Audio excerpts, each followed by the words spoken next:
do films. I'll act in films so that no one is worried, and I can.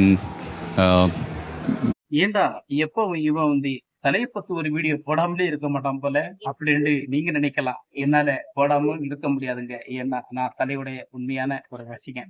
இப்போது அவருடைய சிரிச்ச முகத்தோட நம்ம பேசுறோம்னு பார்க்காதீங்க. அவருடைய விபத்து, அதாவது ஒரு நூல் அளவுல அவருடைய விபத்தை உயிர் தப்புனான்னு சொல்றாங்க. அந்த அளவுக்கு சில விஷயங்கள் இருக்கு. அது ஒரு பெரிய விஷயம் எல்லாம் ஒண்ணும் கிடையாது.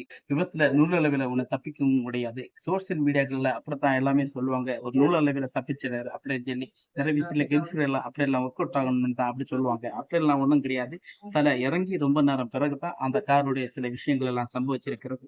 அதனால கார் ரேஸ்ல வந்து மிக முக்கியமாக இப்போது கூட அவர் வெற்றி பெற்றிருக்காரு. அதை பார்க்கும்போது வந்து பெரிய மகிழ்ச்சியா இருக்கு. வெளிப்படையாக இந்த மாதிரி தகவல் எல்லாம் வரும்போது நீங்க அதை வந்து வேற வித்தியாசமா நினைக்காதீங்க. அஜித் அதை வேற விதமா நினைக்காங்க. இவரு வேற வேலை இல்லை, இந்த கார் ரேஸ்ல ஏன் செயல்படுறாரு, உயிருக்கு வேற இது இல்லையா அப்படின்னு, பொறுப்பு இல்லையா அப்படின்னு நிறைய நீங்க நினைக்கலாம். இது அஜித்துடைய லட்சியங்க, வெறியங்க.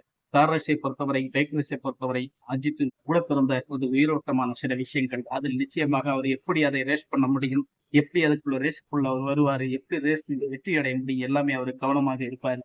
அவருக்கு உயிருக்கு எந்த விதமான ஆபத்து வராது.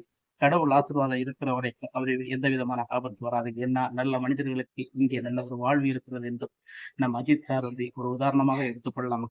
இந்த வீடியோ உங்களுக்கு பிடிச்சிருந்தா மறக்காம நம்ம சேனலுக்கு சப்ஸ்கிரைப் பண்ணலாம். வணக்கம்.